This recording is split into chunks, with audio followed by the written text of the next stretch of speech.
There is no shortage of reasons to eliminate added sugar from your diet. Not only does excess sugar make us sick and overweight, but it also zaps our energy and is bad for our skin, making us look and feel older than we actually are.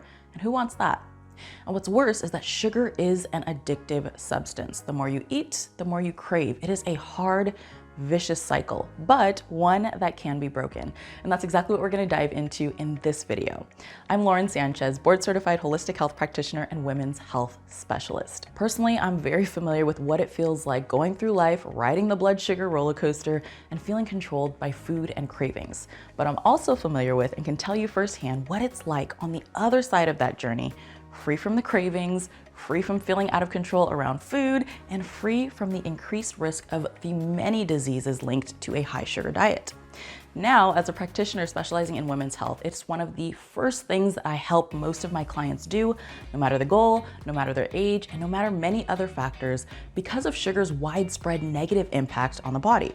So I am so glad that you're here for this video, because gaining control over your relationship with sugar is one of the most important things that you can do for your health, and it's something that you can begin to fix starting today. So let's dive into my top 10 holistic tips for breaking free from sugar and carb cravings. Number one on the list is to do a kitchen makeover. This is a simple two-step process that uses the out of sight, out of mind principle. And it doesn't just apply to the kitchen. Really, this applies to any space that you frequent. The goal here is to have your kitchen and personal spaces working for you and not against you. So you're gonna first start by purging your home and office of those unhealthy, sugar-laden processed foods. You can donate them, throw them away, just get them out of there. That's step one. Next, and this is really important, you wanna make sure that you're replacing those processed foods with healthy, whole foods. This is a kitchen makeover, not just a strip down. So be sure to do step 2 of this first tip and get some nourishing whole foods in your kitchen for you and your family to enjoy. Now, before we move on, I want to mention that if you live with loved ones who are not quite ready to take this step in their own health journey quite yet, you may need to tweak this first tip. Remember, the basis here is the out of sight, out of mind principle. So although you might not be able to completely remove all of the processed foods from the home, a tweak that tends to work here really well is to simply rearrange where specific food items are stored. Or just do whatever you can to make those processed foods less accessible for yourself. All right, let's dive into tip number 2, and that is to eat enough. This is a 4-part tip, and that's because we're gonna be talking about meal balancing. Specifically, you wanna be eating enough well-sourced calories, enough fiber, enough lean protein, and enough healthy fats. Please don't fall into the trap of thinking that you need to be eating these tiny meals that cut out entire macronutrients just to slim down or be healthy. You must be eating enough whole food sources of your calories, fiber, protein, and fats for your body and your goals. Let's break this down, all right? Some of my favorite sources of protein include things like organic grass-fed beef, wild-caught fish, organic free-range turkey and eggs, and a good quality organic plant protein powder or organic whey isolate. The best sources of fiber are gonna be coming from veggies, seeds like chia seed, flaxseed, hemp seed, and certain low-sugar fruits like berries. Supplemental fiber can also be really beneficial as you're going through the transition of changing your eating habits and healing your gut. And last, the best sources of fats are going to be coming from things like nuts, walnuts, almond, macadamia nuts, and so forth. Also seeds again, like the ones we just mentioned, organic butter and ghee, avocado oil, olives, olive oil, and so forth. When we eat with this framework, we help to keep blood sugar levels and insulin in balance. You'll stay fuller longer and have steady energy without the crashes and dips in the day that set us up for those intense cravings. Eating this way at each meal is one of the best ways to support your energy, hormones, metabolism, and by extension, your waistline. All right, let's move on to tip number 3, and that is to stay hydrated.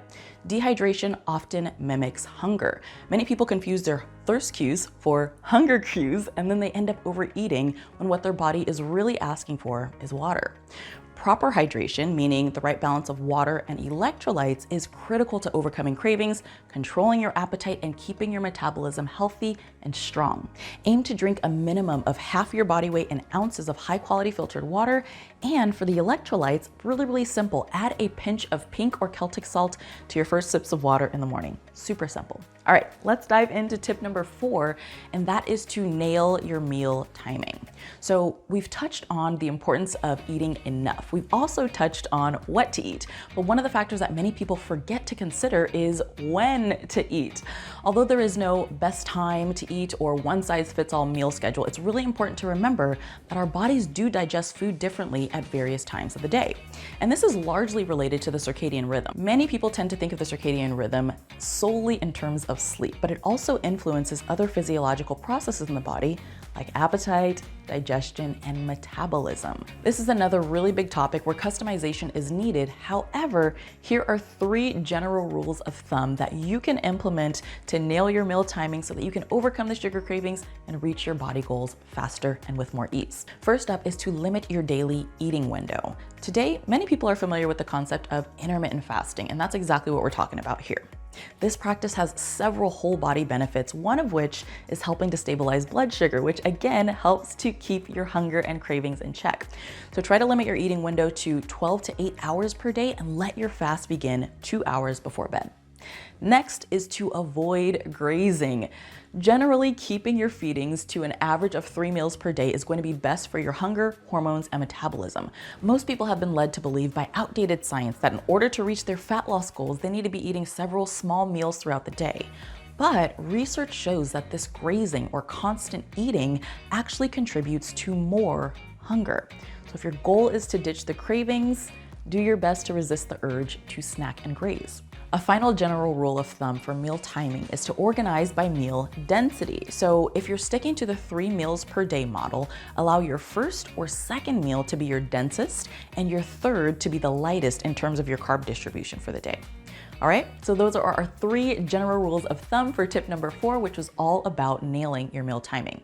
Let's dive into tip number 5, which is to support your friendly gut bacteria. This is huge. There are a ton of different great reasons to support your gut for overall health, but in terms of sugar consumption and sugar cravings, what's really important to understand is that sugar impacts the balance of microbes in the body. Bad bacteria and yeast feed off of sugar. An abundance of these microbes can create intense sugar cravings. This is one of the underlying reasons why the more sugar we eat, the more we crave. Keeping a rich balance of probiotics in the gut can help to get rid of those bad bacteria and yeast that are intensifying your cravings. This can be accomplished by incorporating a high-quality probiotic supplement, eating probiotic-rich foods like kimchi, sauerkraut, and low-sugar yogurt, and avoiding food and substances and activities that kill good bacteria. All right. Next up on our list of tips here is proper training. Now, you might be thinking, how does my exercise impact my cravings? But it does. We are holistic beings, so everything is connected and has an impact on the body. Many women have been conditioned to think that in order to slim down and create a shape that they want, they need to be focused on cardio and shy away from the weights. This is a terrible approach for many reasons that are beyond the scope of this video. But in the context of sugar cravings, doing a lot of cardiovascular exercise, particularly long form or steady state cardio, will cause you to crave more sugar versus doing resistance or weight training, which can actually help to stabilize blood sugar, leading to less sugar and carb cravings. So if you want to get rid of the cravings so that you can successfully get off of sugar and heal, ditch the long form cardio exercises. Ideally, you'd have a balanced fitness routine of weight training and high intensity interval training. This will create the best results for your blood sugar levels, eliminating sugar cravings, and really just sculpting your body in a really healthy, beautiful, and natural way. All right, let's dive into tip number 7 on the list, and that is to manage your stress. Unfortunately, in today's world, many of us have been conditioned to deal with stress and negative emotions with food. And it's not typically organic broccoli and clean proteins and the likes. On the contrary, we tend to cope with these feelings with sugary, processed foods. And it's been so normalized in our world to do this. I mean, how many times have you seen a movie where a woman having man problems is sitting at home crying, digging into a bowl or carton of Ben & Jerry's? Right? And earlier on, I had mentioned that the more sugar you eat, the more you crave. And that's true. Sugar is a controlling addictive substance. When you eat sugar, it causes the release of a chemical called dopamine that activates the reward center in the brain, much the same way as any other addictive drug, like cocaine, for example. The brain remembers that sugar gives us a kick. So when you're feeling tired, sad, or stressed, etc., your brain says, go get some sugar for a quick boost to your energy and mood. And this relationship can make it feel like you need to eat sugar just to feel normal, which just strengthens sugar's grip on you. The reality is, stress is a part of life, and with sugar's role in society as well as its physiological impact on us, it is of critical importance that we develop the awareness around the triggers in our lives to create some healthier responses to them. I always recommend having 3 to 5 strategies in your back pocket for various different occasions. For example, meditation might be one of your healthy stress relievers, but let's say you're at a networking event experiencing a stressful situation and meditation is just not appropriate for that circumstance. So instead, you use a discrete tapping method or an affirmation or mantra or power statement repeated in your head until the feelings shift. Not only is learning healthy, effective stress management techniques for yourself helpful in getting rid of sugar cravings and gaining control of your eating habits, but it's just a really powerful life skill in general. All right, let's move on to tip number 8, and that is to prioritize your sleep. If you're someone who's been following me for any amount of time, you knew this one was coming up on the list because I talk about the importance of sleep all of the time.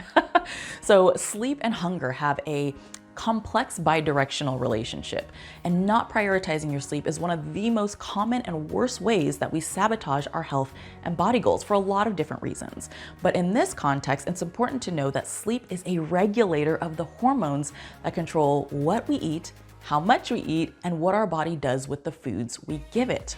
And on top of that, studies have shown that being underslept actually changes the way the brain's pleasure centers respond to the sight or even the thought of addictive sugary foods. So when we don't sleep well, our bodies are almost hardwired to crave unhealthy sugary foods. And what that means is you could be doing all the right things to curb your cravings throughout the day, but if you're not getting sufficient sleep, you may just be unraveling all that hard work every night. Sleep is incredibly important to your health overall, but in this conversation, getting enough high quality sleep can help with reducing sugar cravings and ultimately helping you reach your goals. All right, we're almost at the end of our list here, so let's move on to tip number 9, and that is to have an after dinner strategy. When we are going about changing our eating habits, many people do fairly well with those first 2 meals of the day. But where those cravings really tend to strike and be the strongest is in the evenings after dinner. If this is true for you, I highly recommend implementing this tip along with tip number 1 to maximize the impact. So after dinner, close up your kitchen for the night, lights off, go into a different room, and immediately engage in an after dinner activity or routine that you've determined for yourself. Some of my favorite activities that tend to work well here are going for an after dinner walk, which is great for digestion and insulin sensitivity, or going directly into your evening personal care routine. And I like this one because typically in the evening routine, we brush our teeth, and minty fresh breath tends to take away that desire to eat.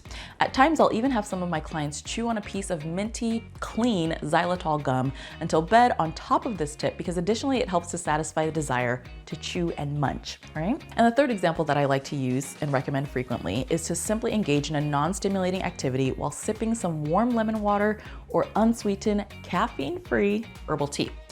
One of my favorite options is cinnamon tea because it's great for insulin sensitivity, and on its own, it has a sweet tooth satisfying, naturally sweet taste to it.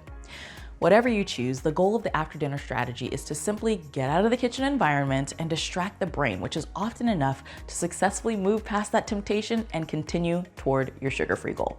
And last but certainly not least here on our list of tips is to incorporate natural supplements. Food is an extremely powerful healer, especially in combination with the lifestyle adjustments we've spoken about so far. But proper natural supplementation can also play a major role in supporting or expediting your healing and triumph over cravings. It's extremely important that diet and lifestyle always be addressed first though, because many times you can restore balance and get the nutrients that your body needs to fight off cravings by simply tweaking these areas first. After diet and lifestyle have been addressed, you might consider adding in supplements that can further help to crave those intense cravings. There are tons of different ways to go about this and several different supplements that can be helpful depending on your specific health status and the primary reasons for your cravings. But let's quickly touch on a few examples that tend to be very helpful here. First up is the amino acid glutamine. This is great for helping to stop those sugar cravings, great for lining the gut and balancing blood sugar. Then we have the mineral chromium as chromium picolinate. This also helps to improve insulin's efficiency, which lowers blood sugars. Also, a cellulase enzyme supplement can be really helpful, particularly if candida overgrowth is what's driving your cravings. You'd want to do this enzyme as well as a probiotic supplement, which we spoke about earlier in tip number 5. And lastly, but certainly not least, there are plants and herbs that can help to eliminate and stabilize blood sugar as well. Some of my favorites include things like Gymnina sylvestre, nopal, saffron, cinnamon, which I touched on earlier, spirulina, and American ginseng. Each of these supplements addresses sugar cravings in a slightly different way. So as with everything, be sure to speak with your doctor or health practitioner for what might be right for you, especially if you're taking medications or navigating a diagnosis. You're welcome to book a consultation with me by going to talktolauren.com. Whew, we made it. All 10 holistic tips and lots that you can do to begin to break free from sugar, carb, and processed food cravings. If you're struggling to gain control over your cravings and eating habits, I recommend choosing 3 or 4 of these strategies and begin implementing something today. And if you're looking for more of a complete system that includes a meal plan, fitness, and lifestyle plan, as well as education and the right supplements, I've created just that for you. Click below or head on over to detoxsugar30.com to start your path to sugar freedom. I can't wait to be your guide. Thanks so much for checking out this video. I'll catch you in the next one. God bless. Bye.